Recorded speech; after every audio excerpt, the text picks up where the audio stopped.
नमस्कार साथियों, कैसे हैं आप सब अच्छे ही होंगे और अपनी पढ़ाई ज़ोर शोर से कर रहे होंगे। तो मित्रों, मैं आज आपके लिए आज बहुत महत्वपूर्ण प्रश्न उत्तरी लेके आई हूँ आदिकाल से। तो आप इसका मॉक टेस्ट के रूप में लगा सकते हैं और अपना स्कोर मुझे शेयर कर सकते हैं कि आपका कितना बना है। तो वीडियो आगे बढ़ाने से पहले मैं कहना चाहती हूँ कि अगर आप मेरे चैनल पर नए हैं तो प्लीज़ लाइक कीजिए, सब्सक्राइब कीजिए और बेल आइकन ज़रूर प्रेस कीजिए, जिससे मेरी जो भी नई वीडियो आए उसका नोटिफिकेशन आपको अवश्य मिले। तो मित्रों, चलते हैं प्रश्न की ओर। तो पहला प्रश्न है, हिंदी भाषा में लिखा गया प्रथम ग्रंथ कौन सा है? हिंदी भाषा में तो Shiv Singh Saroj, the modern vernacular literature of Hindustan, भाषा काव्य संग्रह या मिस बंधु विनोद। तो आपको पता है क्या है इसका आंसर? इसका सही आंसर है भाषा काव्य संग्रह। अगला प्रश्न है, कवि ब्रज संग्रह किस ग्रंथ को कहा जाता है? ऑप्शन है the modern vernacular literature of Hindustan, Vishwabandhu Vinod, Shiv Singh Saroj या हिंदी साहित्य की भूमिका। तो आप इसमें अपना सेलेक्ट कर लीजिए, आपका कौन सा आंसर है। तो इसका सही आंसर है शिव सिंह सरोज।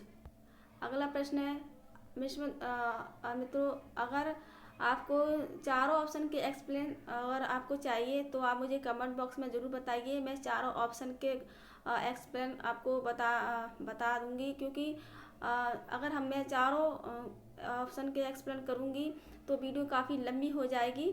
तो इसलिए मैं आपको केवल आंसर ही बता रही हूँ, और बाकी का जितने भी इसमें जो ऑप्शन चारों दिए हैं वो अत्यंत महत्वपूर्ण है, और आप इन चारों को भी सही से, इसका प्रकाशन वर्ष, इसके रचयिता कौन है, ये सब आपको देख लेना चाहिए। तो अगला प्रश्न है, कौन सा, तीसरे नंबर का प्रश्न है, कौन सा ग्रंथ अधूरा माना जाता है? तो हिंदी साहित्य की भूमिका, हिंदी साहित्य का इतिहास, हिंदी साहित्य का आलोचनात्मक इतिहास या शिव सिंह सरोज। तो इसका सही आंसर है, आप बताइए क्या है इसका सही आंसर। तो हिंदी साहित्य का आलोचनात्मक इतिहास इसका सही आंसर है। और ये इतिहास, हिंदी साहित्य का आलोचनात्मक इतिहास किसका ग्रंथ है, ये आप मुझे कमेंट बॉक्स में ज़रूर बताएं। अगला प्रश्न है, हिंदी साहित्य इतिहास का प्रस्थान बिंदु किसे कहा जाता है? प्रस्थान बिंदु किसे कहा जाता है? तो शिव सिंह सरोज को, भाषा काव्य संग्रह को, या हिंदी साहित्य का इतिहास या हिंदी साहित्य का आदिकाल। तो प्रस्थान बिंदु किसे कहा जाता है? तो प्रस्थान बिंदु कहा जाता है शिव सिंह सरोज को। अगला प्रश्न है, किस ग्रंथ के लिए व्यास सम्मान मिला? तो अगर हमें किसी रचना पर जिस कवि को व्यास सम्मान या कोई भी साहित्यकार पुरस्कार या कोई भी पुरस्कार मिलते हैं, तो वो ग्रंथ या रचना काफ़ी महत्वपूर्ण हो जाती है। तो इसके ऑप्शन है, हिंदी साहित्य का वैज्ञानिक इतिहास, हिंदी साहित्य और संवेदना का विकास, हिंदी कोविद रत्नमाला। तो इसका सही आंसर आपने देख लिया होगा। तो हिंदी साहित्य और संवेदना का विकास इसका सही आंसर है।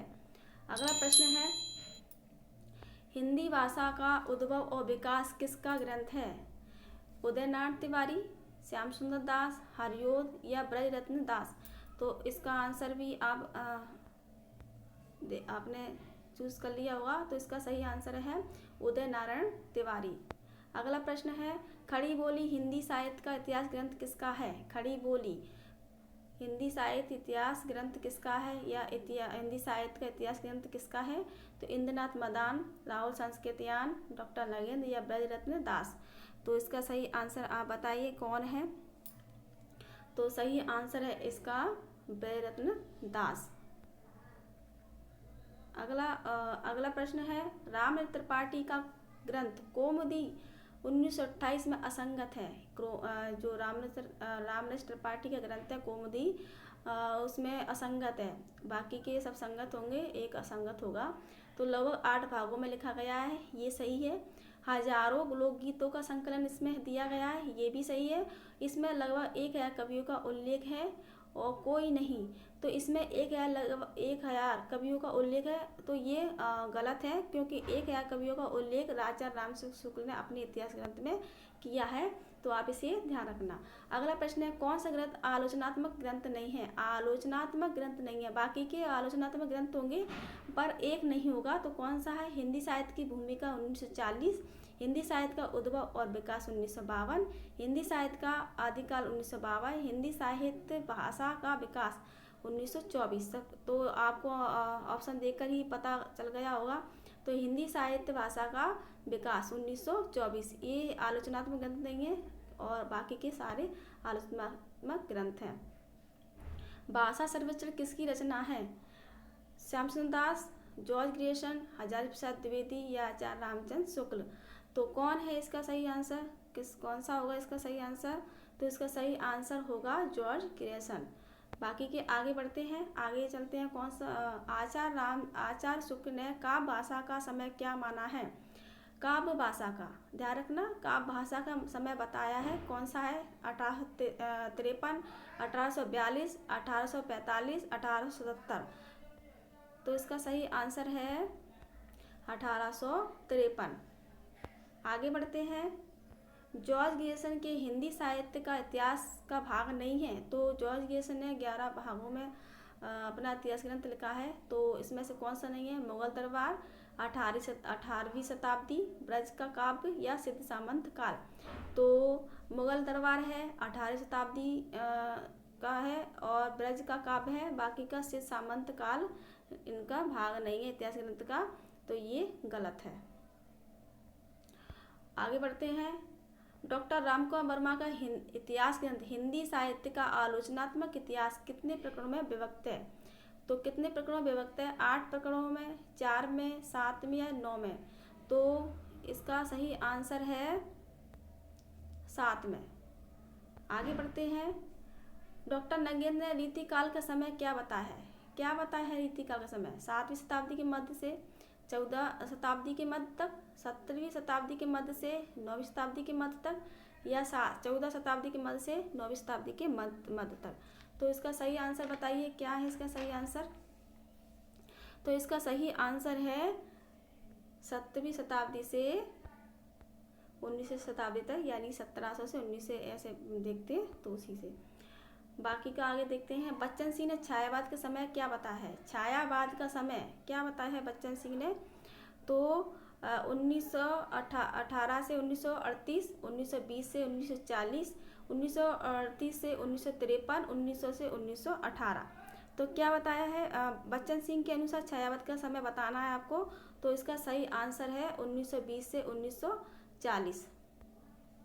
और आचार्य रामचंद्र शुक्ल ने माना है 1918 से 1938। ये भी याद रखना है कि रामचंद्र शुक्ल के अनुसार कौन सा है और बच्चन सिंह के अनुसार कौन सा है। आगे बढ़ते हैं। हिंदी साहित्य का आलोचनात्मक इतिहास का समय कब से कब तक माना जाता है? आलोचनात्मक इतिहास का समय 1953 से अब तक, 693 से 1693 तक, 1849 से 1900, 1900 से 1918। तो क्या है इसका सही आंसर? आचार्य रामकुमार वर्मा ने क्या माना है? तो 693 से 1693 तक।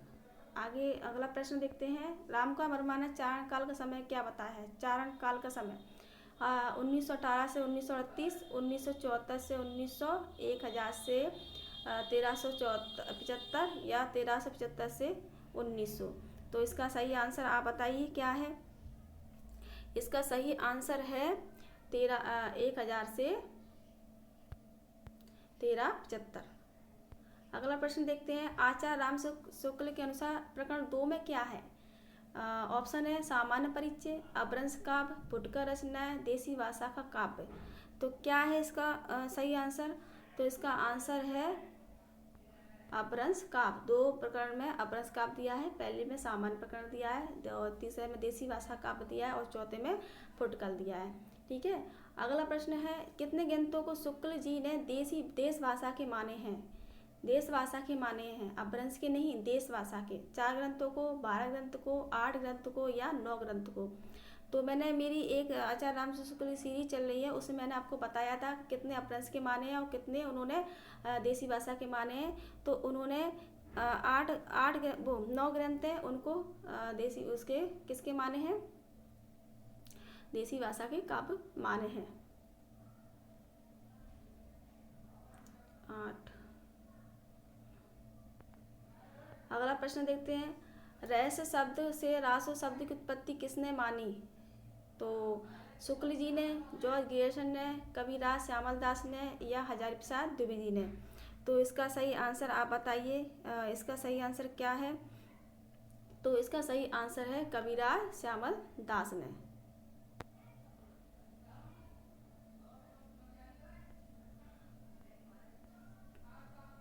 कबीरदास श्यामल दास ने। तो मित्रों ये वाला प्रश्न था आठ ये कि सॉरी मित्रों, ये कितने ग्रंथों को शुक्ल जी ने देसी भाषा का माना? तो ये माना है 8 भागों में, जिसको मैंने गलती से 9 लगा दिया था, इसके लिए माफ़ी चाहती हूँ।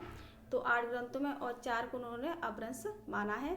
तो मित्रों ये थे मेरे 20 प्रश्न, जो कि बहुत इम्पोर्टेंट थे, बहुत महत्वपूर्ण थे। तो मेरी क्लास अगर आपको अच्छी लगती है तो लाइक कीजिए, सब्सक्राइब कीजिए, बेल आइकन जरूर प्रेस कीजिए।